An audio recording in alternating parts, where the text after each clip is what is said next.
Hello, good evening सभी को। नमस्ते, नमस्कार।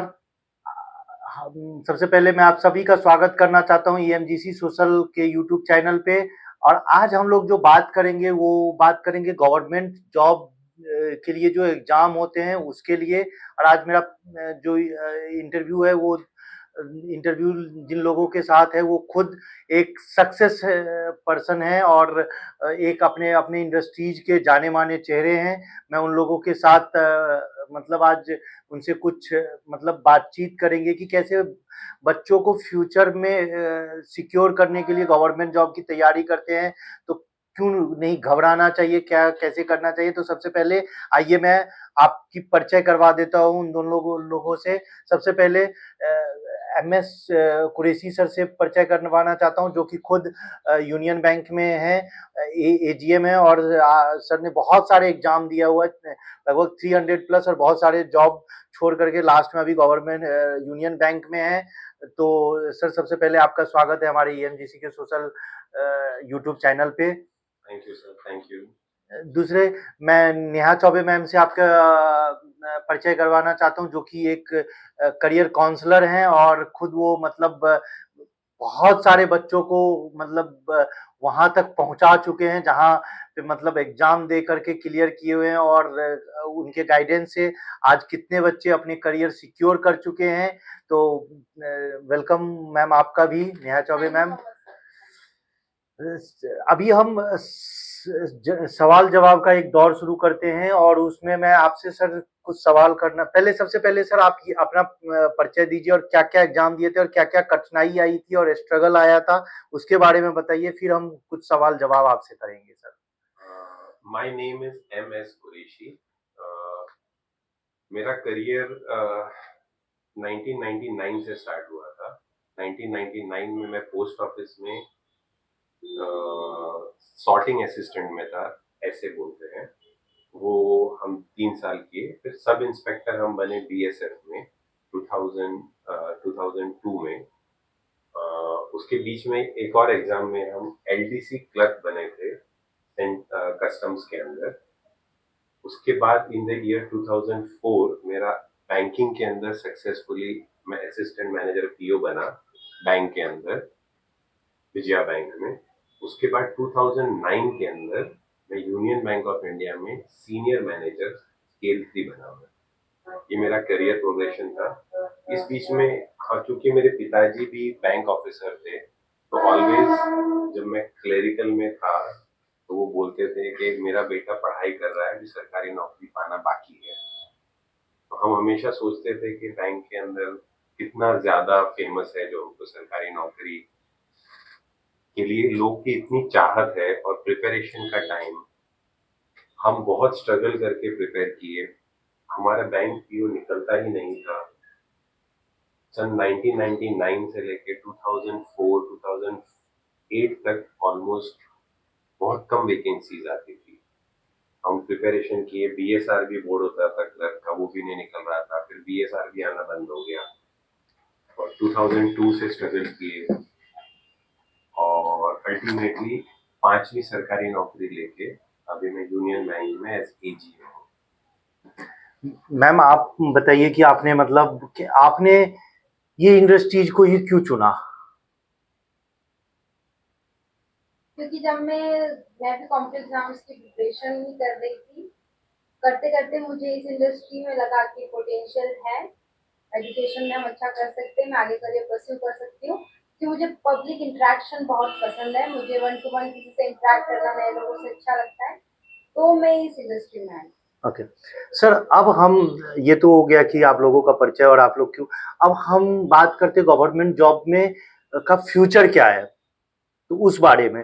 तो आपको क्या लग रहा है कि आगे गवर्नमेंट जॉब का फ्यूचर क्या है, मतलब बहुत सारे लोग बोलते हैं गवर्नमेंट जॉब बंद करने वाली है सर, गवर्नमेंट वैकेंसी नहीं आएगी, क्यों तैयारी करते हो। तो आप जो तैयारी कर रहे हैं उन लोगों के लिए क्या बोलना चाहते हो कि तैयारी कर रहे हैं तो अभी क्या फ्यूचर है उन लोगों का। Banking exam particularly PSU bank की हम बात करते हैं, तो total employ strength 10 lakh plus है। जो बैंकों का मर्जर हुआ और 12 सरकारी बैंक हो गए plus state bank of India. तो इसके अंदर 4 साल से बहुत कम रिक्रूटमेंट हुआ है। ईयर 2000 में 2020 में जब मर्जर हुआ उसके बाद बहुत सारा रिक्रूटमेंट कम हो गया, क्योंकि ब्रांचेस मर्ज हो रही थी, एक ब्रांच दूसरे ब्रांच से मर्ज हो रही थी, और सरकार को ऐसा लगता था कि अभी जरूरत नहीं है एम्प्लॉयज की, वो इधर उधर डिप्लॉय कर रही थी। और कंप्यूटर और बहुत सारा आउटसोर्सिंग बिजनेस की वजह से भी रिक्रूटमेंट स्लो है। पर मैं भी सोचता हूँ कि रिक्रूटमेंट और आएगा, क्योंकि पीएसयू बैंक अब इसमें है कि उनको खुद का स्टाफ चाहिए जो उनके एक्सपेंशन में हेल्प करेगा। ओके मैम, आप जैसे बहुत सारे बच्चे आते हैं, आप काउंसलिंग करते हो, आपको क्या लगता है मुंबई में जो बच्चे तैयारी कर रहे हैं वो मतलब सही दिशा में कर रहे हैं या नहीं कर रहे हैं? उसके लिए आप कुछ मतलब उनको बताना चाहते हो तो बताओ। और मुंबई के जो स्टूडेंट्स रहते हैं यहाँ पे इंडस्ट्री अवेलेबल है, इसलिए यहाँ बच्चों के अंदर पेशेंस नहीं है। अगर बच्चा ग्रेजुएट हुआ है तो उसको इजीली टेलीकॉलर या फिर कोई भी छोटी मोटी जॉब मिल जाती है, इसलिए बच्चे रेडी नहीं होते हैं कॉम्पिटिटिव एग्जाम्स में आने के लिए। पर जो बच्चा एंड तक रहता है, जो स्टार्ट करना मैटर नहीं करता, स्टार्ट जितना करना मैटर करता है उससे ज्यादा खत्म करना मैटर करता है। तो जो बच्चा सीरियस होके डेडिकेशन के साथ प्रिपरेशन पूरा कंप्लीट करता है, उसका सिलेक्शन 100% गवर्नमेंट सेक्टर में हो जाता है। ओके आपने देखा होगा कि जो मैं रिजल्ट देख रहा हूँ और जो हम पढ़ रहे हैं, जैसे पता चल रहा है, मैं बात करूँ कि मतलब मुंबई दूसरे शहरों से, ठीक है, रिजल्ट यहाँ पे कम आता है, ठीक है ना। चलो बैंकिंग में तो फिर भी रिजल्ट है, हम बात करें स्टाफ सिलेक्शन कमीशन की, हम बात करें दूसरे बैंक गवर्नमेंट जॉब में तो रिजल्ट कम है यहाँ पे। उसका मेन कारण क्या लगता है? मेन ये है कि बैंकिंग के बारे में तो यहाँ पे बच्चों को अवेयरनेस है, बट बच्चों को स्टाफ सिलेक्शन कमीशन के बारे में नहीं है। कई बार मेरे काउंसलिंग में अगर मैं बच्चा बैंकिंग की इंक्वायरी किया है तो मैं उससे दूसरे भी वेज बताती हूँ। मैं उनको बताती हूँ एसएससी के बारे में, तो उनको लगता है कि स्टेट बोर्ड के बारे में बता रही हूँ। तो ये होता है, बच्चों को यहाँ स्टाफ सिलेक्शन के बारे में नहीं पता। बच्चों को इनकम टैक्स पता है, बट उनको ये नहीं पता कि मैं सीजीएल के एग्जाम दूंगा पर्टिकुलरली तो मैं इनकम टैक्स ऑफिसर बन पाऊंगा। तो आप लोग उसके अवेयरनेस के लिए क्या कर रहे हो आज? जो भी हमारे 3 ब्रांचेस हैं, वैसे ही बोरवली अंधेरी में, जो भी स्टूडेंट हमारे पास आता है करियर गाइडेंस के लिए, हम उसे बताते हैं। अगर उसने 10th किया है तो भी हम गवर्नमेंट सेक्टर में कहाँ करियर परस्यू कर सकता है वो बताते हैं। 12th किया है फिर भी हम हेल्प करते हैं, ग्रेजुएट है फिर भी हम बताते हैं। ओके तो मेरा एक इसी से जुड़ा हुआ क्लास मतलब क्वेश्चन है मैम, कि मैं जैसे बताया कि यहाँ का रेशियो कम है मुंबई का, और दूसरे जैसे मैं राजस्थान की बात करूँ, यूपी बिहार की बात करूँ, आजकल राजस्थान बहुत अच्छा, मतलब वहाँ के बच्चे का रिजल्ट बहुत अच्छा आ रहा है, तो वो लोग मेहनत तो करते हैं और मेहनत यहाँ के भी बच्चे करते हैं, बट वो तरीके से नहीं। मैं बात करूँ जैसे आपके पास ही जो बच्चे आते हैं उनका रिजल्ट रेशियो क्या है? वो कैसे तैयारी कर रहे हैं कि उनका बहुत आप रिजल्ट अच्छा आ जा रहा है, दूसरे जगह से नहीं आ रहा है, तो उसके लिए आप लोग क्या ऐसा करवाते हो कि जो रिजल्ट उनका बहुत अच्छा आता है? तो बच्चों का हम टॉपिक वाइज टेस्ट लेते हैं। बच्चे जैसे हमारे पास एनरोल होते हैं, हमें लगभग 2 से 3 महीने में पता चल जाता है कि इस बच्चे के अंदर पोटेंशियल है। तो हम 1 to 1 उससे इंटरेक्ट करके हम उससे प्रीवियस ईयर क्वेश्चंस करवाते हैं।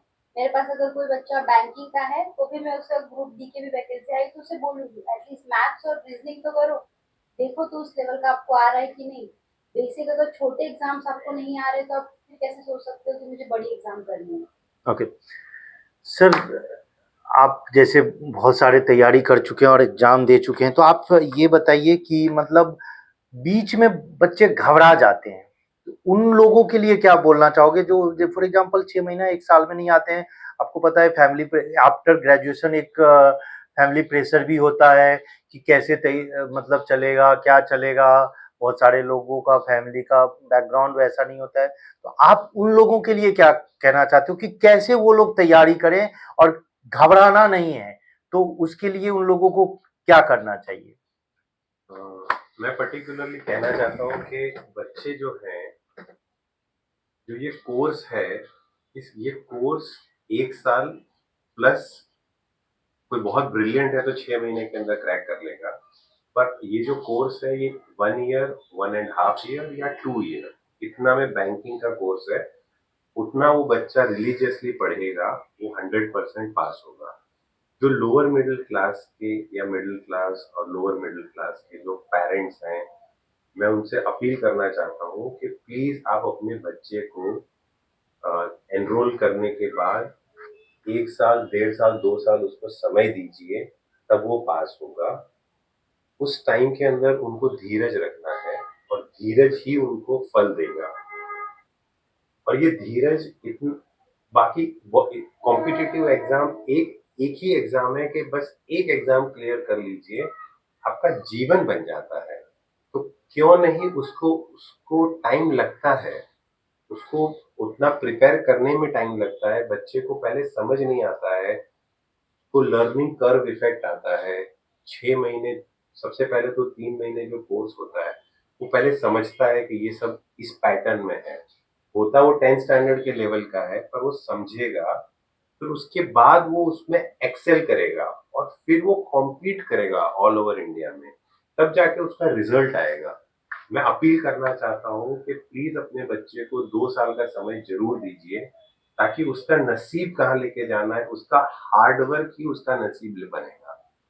तो वो अगर तो करता है प्रिपरेशन, सॉलिड प्रिपरेशन करता है, तो सक्सेस उसके हाथ में ही है। इस चीज पे मैं एक बात ऐड करना चाहूंगी, ऐड ऑन करना चाहूंगी कि अगर हम ग्रेजुएशन कर रहे हैं, बीकॉम करें, बीएससी करें, तो वो गारंटी नहीं देता है 3 साल बाद कि हमें जॉब मिलेगी। बट अगर वही 3 साल हम कॉम्पिटेटिव एग्जाम्स में लगाते हैं तो वो अच्छे से, तो वो श्योरिटी देता है कि हमें एक अच्छी सैलरी और अच्छा पोस्ट और एक अच्छा करियर ग्रोथ मिलेगा कॉम्पिटेटिव एग्जाम में। ओके, तो मतलब मैम, यदि मैं अभी इसी जगह पे एक मेरा सवाल है कि हम कंपेयर करते हैं गवर्नमेंट जॉब प्लस अच्छा प्राइवेट जॉब, ठीक है? तो आप इसको कंपेयर में कैसे, मुझे मतलब बताओ कि क्या अच्छा है कि क्या, और क्या किस दिशा में जाना चाहिए? गवर्नमेंट जॉब और प्राइवेट जॉब का कोई कंपैरिजन नहीं है सर, पहली चीज, क्योंकि जो फैसिलिटीज गवर्नमेंट में मिलता है वो प्राइवेट में नहीं मिलता है। पैकेज अच्छा मिलता है मैम? आईएएस ऑफिसर की अगर मैं बात करूँ तो उसे 8 लाख रुपया उसका गवर्नमेंट एक्सपेंड करती है मंथली खर्चा, उसको पता भी नहीं होता है कि मैम, पेट्रोल का क्या आईएएस के प्राइस छोड़ है। दीजिए, बाकी जो गवर्नमेंट ठीक जॉब है है, तो मैं उसके बारे में बैंकिंग की हम। बात करती हूँ हाँ। सर, पीओ का। हाँ। पीओ का रेंट तक गवर्नमेंट पे करती है। ओके। फैसिलिटी सारे इंश्योरेंस मिलता है सर, खुद गवर्नमेंट में अच्छे पोस्ट हैं तो सर को पता है नहीं, कि मैं सवाल कितना। इसलिए नहीं पूछ रहा हूँ मैम कि मुझे मतलब ये करना है, मेरा सवाल है कि बच्चे में क्लियरिटी जाए। बहुत सारे हाँ। परक्विजिट्स हैं, उसको हाँ। परक्विजिट्स कहते हैं, और उसको मिलते हैं बैंक ऑफिसर्स को। बहुत सारे प्रोसेस ऑफिसर्स को मिलते हैं और ग्रोथ भी है, हम्म। प्रमोशंस हैं। प्राइवेट में इतना ज्यादा आपको हाइक ओके। नहीं मिलता है। हाँ, नहीं, मैं इसलिए ये सवाल किया क्योंकि स्टार्टिंग में क्या होता है, बच्चे लोगों को लुभावने, सैलरी पैकेज अच्छा मिल जाता है, वो बोलते हैं अरे नहीं मुझे तो ये मिल रहा है, नहीं करते हैं तैयारी। जो मतलब आजकल क्या हो गया है कि मतलब जो तुरंत आ रहा है उसके तरफ देखते हैं। तो इसीलिए मैंने ये सवाल पूछा कि लॉन्ग टर्म में क्या अच्छा है। तो उसके लिए मैंने ये सवाल पूछा था, तो आपका कहना था कि लॉन्ग टर्म में जो है वो गवर्नमेंट जॉब अच्छा है। ठीक है, गुड। अभी दूसरा मैम, अब इसको हम थोड़ा एकेडमिक तरफ लेके जाते हैं कि ये तो हो गया कि करियर क्या चुनना चाहिए, कैसे चुनना चाहिए, किस तरीके से चुनना चाहिए, ठीक है। बट एक और क्वेश्चन आता है कि सब चाहेंगे कि मुझे गवर्नमेंट जॉब मिल जाए, बट तैयारी है, सिलेबस है, बहुत लोगों को सिलेबस भी नहीं पता और तैयारी करना स्टार्ट कर देते हैं। बट इसके जो सिलेबस है, मैथ्स है, तो उसके बारे में आप सिलेबस के बारे में कुछ बताएंगे तो बच्चे भी मतलब क्लियर होंगे। तो सर मैथ्स की मैं अगर बात करूँ तो एक अरिथमेटिक का पार्ट होता है और एक एडवांस मैथ्स का पार्ट होता है। अरिथमेटिक में हम स्टार्ट कर रहे हैं तो हम नंबर सिस्टम, बोर्ड मैथ्स इन सबसे स्टार्ट करेंगे, परसेंटेज जाएंगे, प्रॉफिट एंड लॉस करेंगे। एडवांस मैथ में अलजेब्रा, ज्योमेट्री, प्रोबेबिलिटी आता है। तो ऐसे हम मैथ्स कवर करेंगे। हम आएंगे, और इंग्लिश की मैं बात करूँ तो उसमें 3 सेक्शंस होते हैं। आरसी होता है, reading comprehension, vocabulary plus grammar करना होता है। वोकैबुलरी अब हम कैसे करेंगे, हम डेली बेसिस पे 20 न्यू वर्ड्स हमें ऐड ऑन करते जाने हैं अपने डिक्शनरी में। ग्रामर का जो पार्ट रहता है, टेंसेस हो गए, प्रोनाउन हो गया, कंजंक्शन हो गया, वो सारी चीजें भी आपको करना पड़ेगा, क्योंकि एरर डिटेक्शन का क्वेश्चन आता है बैंकिंग में भी, एसएससी में भी और दूसरे कॉम्पिटिटिव एग्जाम्स में भी। वो सारी चीजें सर बेसिक से हम करवाते हैं। इंग्लिश का पार्ट, रीजनिंग की मैं बात करूँ, लॉजिकल रीजनिंग का, तो इसमें ये रहता है कि हम सोचते कैसा है। इसमें हमें ब्लड रिलेशंस होते हैं, डिस्टेंस डायरेक्शन होता है, पजल होता है, वेन डायग्राम होता है। तो ये 3 कोर सब्जेक्ट्स होते हैं। इसके अलावा एक और सब्जेक्ट आता है करंट अफेयर्स का। अगर मैं प्रीलियम बैंक की बात करूँ तो प्रीलियम्स में नहीं है बट मेंस में है आपको करंट अफेयर्स। तो आपको मिनिमम 6 मंथ टू 1 ईयर का करंट अफेयर्स आपको पता होना चाहिए सारी कॉम्पिटिटिव एग्जाम्स। ओके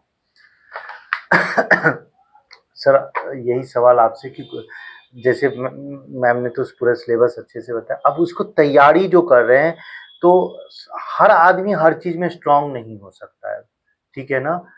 तो क्योंकि ऐसा बोला भी गया है कि मतलब आदमी सब परिपूर्ण नहीं हो जाता है, ठीक है?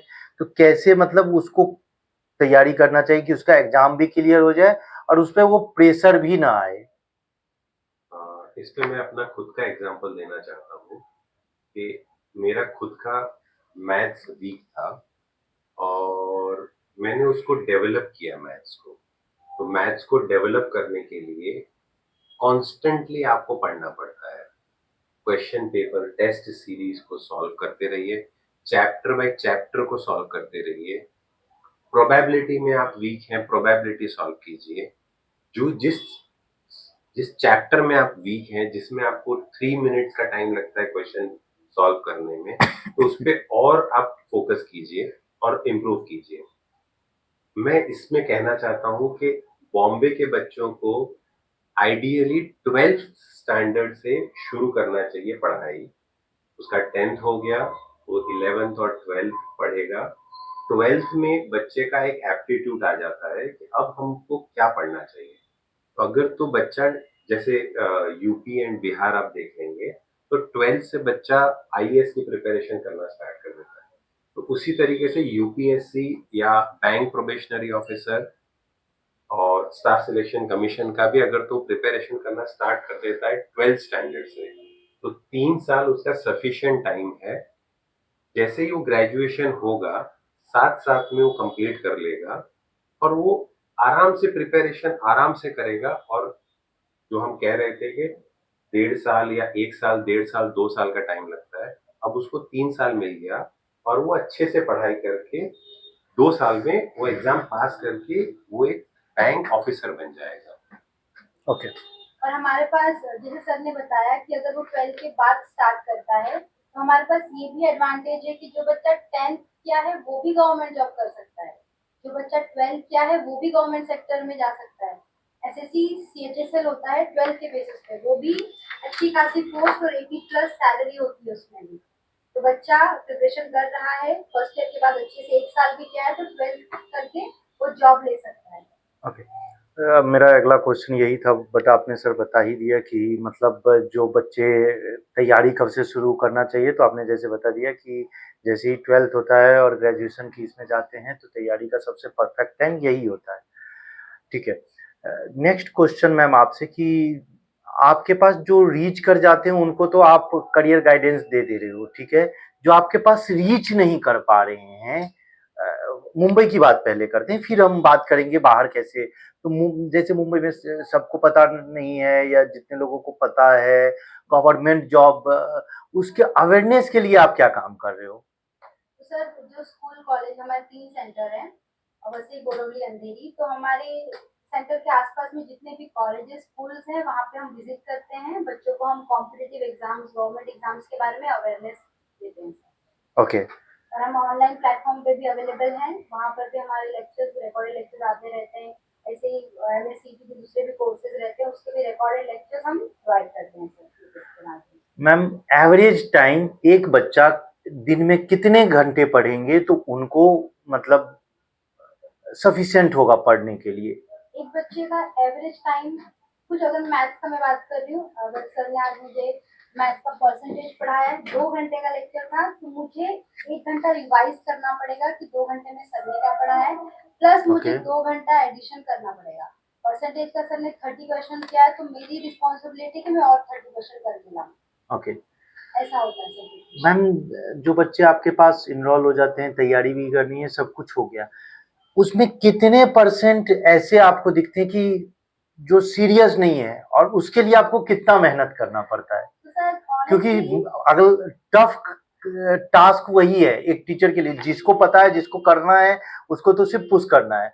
उन लोगों के लिए आपको कितना मेहनत करना पड़ता है जो मतलब ऐसा बोलेंगे, लेजी तो नहीं बोलेंगे, बट हाँ ठीक है कर लेंगे, प्रोक्रेस्टिनेशन। हाँ कर लेंगे, उनके लिए कितना मेहनत करना पड़ता है? सर वो एज अ टीचर और एज अ मैनेजमेंट हम उनको बोल सकते हैं पढ़ने के लिए, बट जो बच्चे हमें पता चल जाता है कि ये बच्चा रिजल्ट देगा।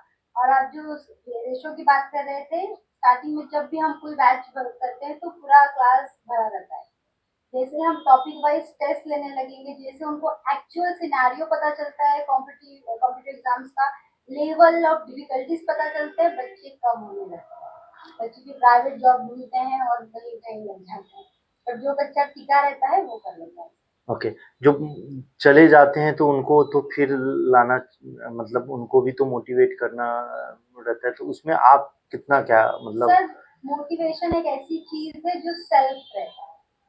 अगर किसी और ने हमें मोटिवेट किया है ना, तो हम आधे घंटे 1 घंटे के लिए रहेंगे, पर बाद में हम डीमोटिवेट हो जाते हैं। तो बच्चे से हम एक बार कांटेक्ट करते हैं कि आप क्यों नहीं आ रहे हो, क्या हुआ, तो बच्चा बोलता है मैम मेरा प्राइवेट जॉब हो गया है। ओके, तो सर अगला क्वेश्चन आपसे है कि इसमें पेरेंट्स का रोल कितना होना चाहिए? पेरेंट्स का बहुत इंपॉर्टेंट रोल है, क्योंकि बच्चा जब ग्रेजुएट होता है तो अमूमन वो 21 साल, 22 साल, 23 साल का होता है। वो कंफ्यूज होता है कि हम जीवन में क्या करेंगे।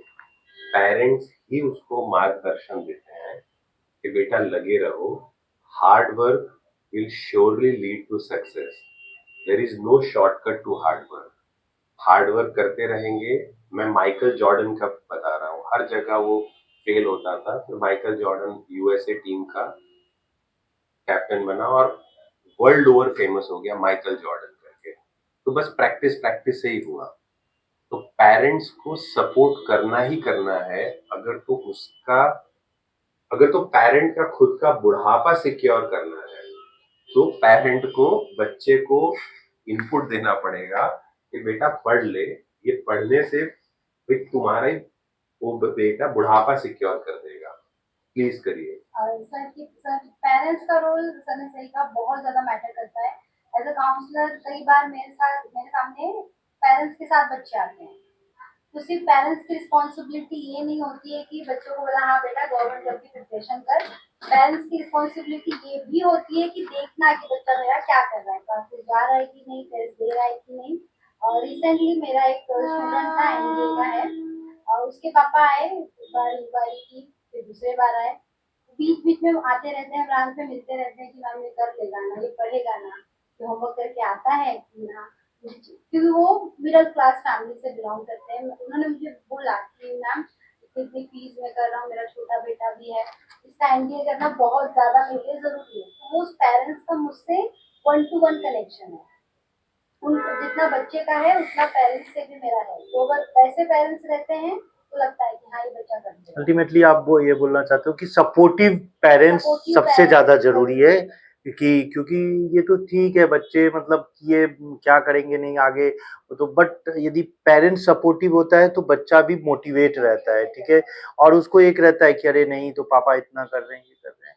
क्योंकि बच्चे मैक्सिमम जब गवर्नमेंट जॉब की तैयारी के लिए जाते हैं तो मेच्योर होते हैं, लेकिन फिर भी पेरेंट्स का मोरल सपोर्ट मेरे हिसाब से बहुत ज़्यादा ज़रूरी होता है, और जितना मोरल सपोर्ट पेरेंट्स का रहेगा उतना ही बेहतर रहता है। अगला क्वेश्चन कि आप अपना कोई ऐसा एक्सपीरियंस बताओ जो कि लगे कि आपको बहुत ऐसा लगा होगा कि अरे कोई ऐसा होता होगा कि मेरे बेटे को गवर्नमेंट जॉब, तो आप कैसे उनके साथ कैसे डील करते हो? जो जिस स्टूडेंट की मैं बात कर रही थी, उनके जब पापा है तो वो मतलब वो है नॉर्थ के, इलाहाबाद से थे वो। तो उनका ऐसा था कि मैम आप एनडीए की मैं बात कर रही हूँ, आप एनडीए करा दोगे ना। उनको पता नहीं था कि एनडीए की एग्जाम है जो यूपीएससी कंडक्ट कराती है। उनको उनके लिए ऐसा था कि मैं किसी क्लासेस में डालूंगा, वो वहीं पे पढ़ेगा और उसका एनडीए ऑफिसर वो बन जाएगा। ओके, तो उसके बारे में मैंने उनको बताया कि सर ये पॉसिबल नहीं है, गवर्नमेंट यूपीएससी एग्जाम कंडक्ट कराती है एनडीए के, नेशनल डिफेंस एकेडमी का। और बच्चा, और ये अभी से उनको स्टार्ट करना पड़ेगा। सारा सिलेबस हमने उनको बताया कि आपको पुणे में 4 साल की ट्रेनिंग होगी, पर्टिकुलर इतना फीस होगा। तो गाइडेंस हमने उनको दिया, उनको बताया कि आपको देखना पड़ेगा कि बच्चा पढ़ रहा है कि नहीं। अगला क्वेश्चन कि बच्चे जैसे तैयारी, अलग एग्जाम में अलग तैयारी है, ठीक है, अलग अलग आप जैसे बुक्स के लिए जो जैसे ये लोग बुक्स प्रोवाइड करते हैं तो अलग अलग एक्सेलेंट माइंड गेम भी बुक प्रोवाइड करते हैं, बट कोई एक कॉमन ऐसा बुक बताइए या कॉमन ऐसा कुछ बताइए जो कि तैयारी करे और वो सब में यूज हो जाए, या क्या करना चाहिए बच्चों को। मेरे हिसाब से आप लोग बेहतर जानते हैं क्योंकि आप लोग कोचिंग इंस्टीट्यूट है, जो भी चैप्टर वाइज है वो पढ़ाते रहिए। मैं ऐसा सोचता हूँ कि बच्चे का जो मोटिवेशन लेवल है वो हमेशा ऑन रहना चाहिए। एक बार मोटिवेशन अगर तो है उसका तो एक वीक तक रहता है, फिर एक वीक के बाद तो डाउन होने लगता है। तो एज ए इंस्टीट्यूट आप लोगों को और मोटिवेशन देना चाहिए, और बच्चों को इन सेंस सेल्फ मोटिवेशन भी एक बड़ी चीज है। तो सेल्फ मोटिवेशन के लिए मैं बुक सजेस्ट करता हूँ कि बहुत सारे बुक्स हैं, सेल्फ हेल्प ग्रुप्स बुक्स हैं, जो आप बुक्स को आप कर सकते हैं। आप बुक्स के लिए आप उसको अच्छे से करके जितनी भी इम्पोर्टेंट बुक्स हैं, मैं एक दो बुक्स आपको कहना चाहता हूँ। The seven steps of successful habits। 7 steps एक बुक है स्टीफन कोवी की। वो बुक में 7 स्टेप्स दिए हुए हैं, तो वो स्टेप्स अच्छे स्टेप्स हैं, वो बच्चे को एज अ बुक पढ़ना चाहिए। वो बुक पढ़ेगा तो सेल्फ मोटिवेटेड रहेगा। और भी एक बुक है एटॉमिक हैबिट्स। एटॉमिक हैबिट्स एक बुक है जिसके अंदर you will come to know that your habits, सवेरे कितने बजे जागोगे, क्या काम करोगे, हर रोज जो काम कर रहे हो थोड़ा सा इंक्रीज करो। 1% एवरी डे आप इंक्रीज करोगे तो 365 डेज में 365% आप इंक्रीज करोगे, अपना आपको सुधारोगे। तो एटॉमिक हैबिट्स बुक एक प्लीज स्टूडेंट्स को पढ़ना चाहिए, जिससे वो सेल्फ अपने हिसाब से ही सेल्फ मोटिवेटेड रहेगा, उसको मालूम रहेगा कि क्या क्या पढ़ना चाहिए। तो मेरा सजेशन है कि बुक्स वो जरूर पढ़े। अपार्ट फ्रॉम दिस उससे वो रिफ्रेश भी हो जाएगा। इस पॉइंट पे मेरे को एक और पॉइंट है, आज मोबाइल इतना बड़ा डिस्ट्रैक्शन हो गया है। एक बार आदमी मोबाइल में इंस्टाग्राम पे चला जाता है, या Instagram is a very bad thing for students, उसको क्विट कर देना चाहिए इंस्टाग्राम, अगर तो वो सीरियसली पढ़ाई कर रहा है। क्योंकि डिफरेंस उसे मालूम ही नहीं पड़ेगा कि वो इंस्टाग्राम पे पढ़ाई कर रहा है या टाइम पास हो जा रहा है। तो जो भी मोबाइल के अंदर देखता है, जो अपना मोबाइल खुद देखे, और उसके अंदर से एक फीचर है मोबाइल का टाइम स्पेंट ऑन मोबाइल। वो 5 घंटा 6 घंटा टाइम स्पेंड ऑन मोबाइल देखेगा, और उसमें उसमें किस ऐप पे जाके मैक्सिमम टाइम स्पेंड किया। तो 3 घंटा वो इंस्टाग्राम पे अगर तो स्पेंड करता है तो ये बहुत बड़ा रेड फ्लैग है, जिसको उसको स्टॉप करना चाहिए।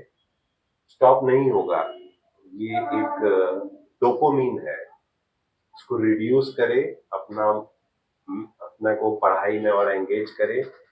आप लोग के यूट्यूब वीडियोस देखें जिसपे इंफॉर्मेटिव इंफॉर्मेशन है, और मोबाइल फोन से धीरे धीरे धीरे कम करें।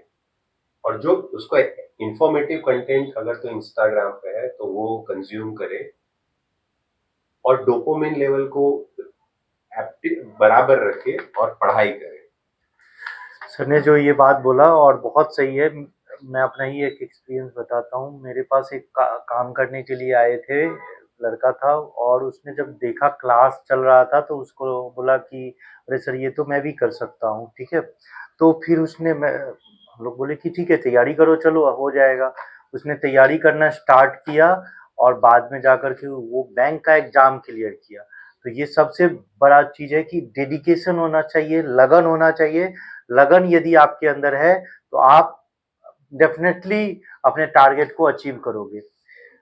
मैम आपसे अगला क्वेश्चन ये है कि आप लोग, बहुत सारे लोगों को पता ही नहीं होता है एग्जाम्स के बारे में, ठीक है, कि एग्जाम के नोटिफिकेशन कब आ रहे हैं, कैसे आ रहे हैं। जो आपके पास आ गए उन लोगों के लिए तो ठीक है, जो आपके पास नहीं आते हैं, मैंने पहले भी क्वेश्चन किया था कि अवेयरनेस, अब ये है कि अवेयरनेस भी हो गया, ठीक है, बट उनको एग्जाम के बारे में नहीं पता, ठीक, क्योंकि वो तैयारी आपके यहाँ आके नहीं, तो उन लोगों के लिए आप क्या कैसे मतलब नोटिफिकेशन वगैरह जाता है उन लोगों को? सर हमारा ऑफिशियल वेबसाइट है www.emdc.in, जिसमें आप सारे हमारे इंस्टीट्यूट के बारे में सारी इंफॉर्मेशन आप अवेलेबल है, वहाँ पे आप देख सकते हैं।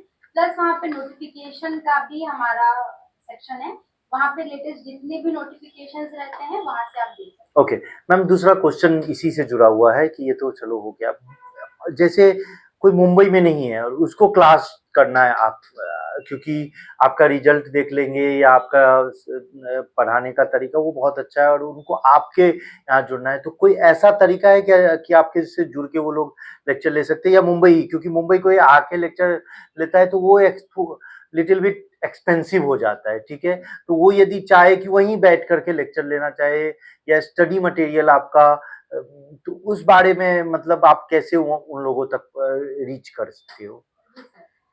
जो बच्चा मुंबई का नहीं है, जिसके लिए पॉसिबल नहीं है हमारे ब्रांच में विजिट करना, वो हमसे ऑनलाइन मोड पर भी हमसे ले सकता है गाइडेंस। ऑनलाइन मोड पे भी वो हमारे पास डिजिटल बोर्ड भी अवेलेबल है हमारे सेंटर में, जिससे वो ऑनलाइन लेक्चर्स अटेंड कर सकता है, लाइव लेक्चर्स भी अटेंड कर सकता है और रिकॉर्डेड लेक्चर्स भी हम उसे प्रोवाइड करते हैं। ओके, ये बताइए मैम, अभी आपने डिजिटल बोर्ड का ये किया, ये कितना बेनिफिट है आज के डेट में डिजिटल बोर्ड और व्हाइट बोर्ड पे जो होता है, वो बेनिफिट क्या है? सर सबका एडवांटेज डिसएडवांटेज होता है। डिजिटल बोर्ड का में एडवांटेज ये है कि बच्चों को स्क्रीन की आदत हो गई, ओके, बच्चों को हैबिट हो गया वो है स्मार्ट लिखने का या स्मार्ट लिखने का। बच्चे आज हाईटेक में ज्यादा बच्चे जा रहे हैं, इससे डिजिटल बोर्ड पे ज्यादा इफेक्ट होता है, उनको इंटरेक्ट ज्यादा इंटरेस्ट से बच्चे पढ़ पाते हैं। ओके, ठीक है। अभी मैम जैसे बुक्स वगैरह का टेस्ट वगैरह, तो ये कैसे बच्चे को करना चाहिए टेस्ट सीरीज? वो टाइम होना चाहिए, इतने दिन की तैयारी के बाद इतने टेस्ट स्टार्ट करो, इतने दिन के बाद आप टॉपिक वाइज स्टार्ट करो, उसके बारे में आप बताइए मैम। पर्टिकुलर में सर एग्जाम्स की बात करूँ, चाहे कोई भी एग्जाम हो, आपको 3 टाइप के टेस्ट देने होते हैं। पहला होता है टॉपिक वाइज टेस्ट। अगर मैंने प्रॉफिट एंड लॉस पढ़ा है लेक्चर 4 घंटे का, 2 घंटे का लेक्चर अटेंड किया है, तो मुझे उसका फुल टेस्ट देना है topic wise. Topic wise test देने के बाद मुझे एक्चुअल आइडिया आएगा कि मुझे कितना आता है उसमें और क्या मुझे नहीं आ रहा है, तो फिर मैं फैकल्टी से पूछ के वो पूरा टॉपिक क्लियर कर सकती हूँ। ऐसे हम टॉपिक एक क्लियर करेंगे। दूसरा होता है सेक्शन वाइज, जैसे कि हमारा अगर मैं बैंक की बात करूँ तो उसमें इंग्लिश होता है, मैथ्स होता है, रीजनिंग होता है। ओके, तो आपको जैसे ही आपका सिलेबस 70 to 80% हो गया है, आप सेक्शन वाइज भी टेस्ट दो, तो आपको पता चलेगा कि अच्छा मुझे इसमें इतना टाइम लग रहा है और मुझे क्या मेरा ग्रेड है। उसके बाद आता है मॉक टेस्ट, जो कि फुल टेस्ट होता है, जिसमें कि हम प्रीवियस ईयर क्वेश्चन सॉल्व करते हैं, और अगर प्रीवियस ईयर क्वेश्चन में हम अच्छा कर रहे हैं तो हम हो सकता है कि हाँ अभी एग्जाम में क्लियर कर लेंगे। ओके सर, अगला यही है कि आप बच्चों को क्या सजेशन देना चाहोगे जिससे कि रिजल्ट मतलब अच्छा आए, उन लोगों की रुझान जो है, जो मुंबई की बात करें थोड़ा कम है, तो वो रुझान ज्यादा बढ़े?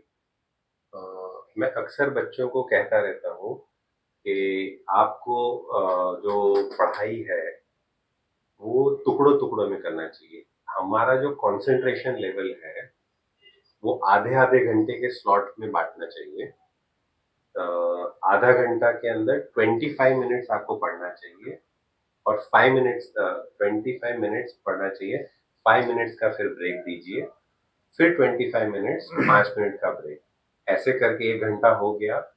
फिर से 1 घंटा, और 2 घंटे का जब आप पढ़ लेते हैं तो फिर से आप 15 मिनट या आधे घंटे का ब्रेक दे दीजिए।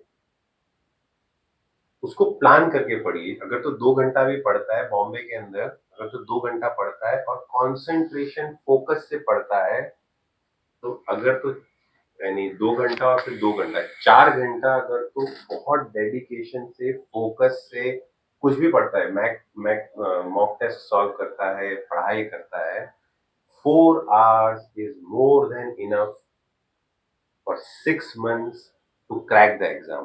Every day 4 hours, 6 महीने में बच्चा क्रैक कर लेगा। लेकिन वो 4 घंटा जो मेरे को चाहिए उसको जब पढ़ रहा है तो उसको सोचना नहीं है कि मैं आगे क्या हूँ। Focus on today.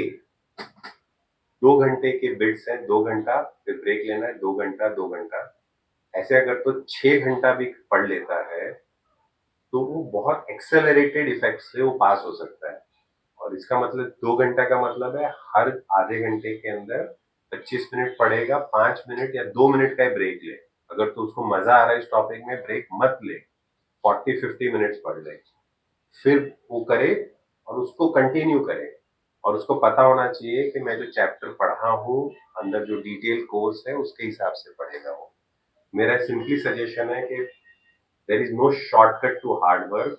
वो हार्ड वर्क करके ही सोने को तपना है, वो तपने के बाद ही उसमें निखार आएगा। तो ही वो उसको वो काम करना है, तब जाके वो गवर्नमेंट का एग्जामिनेशन पास कर सकता है। और इसमें मैं एक चीज ऐड करूंगी, मेरी एक फैकल्टी जो है यूपीएससी का, जो हमारा एक पेपर आता है हिस्ट्री का, उन सर से बात हुआ था। तो मैंने उनको पूछा कि सर आप कितने घंटे पढ़ते हैं और आप कैसे पढ़ पाते हैं। तो उन्होंने बोला कि मुझे अच्छा लगता है पढ़ना।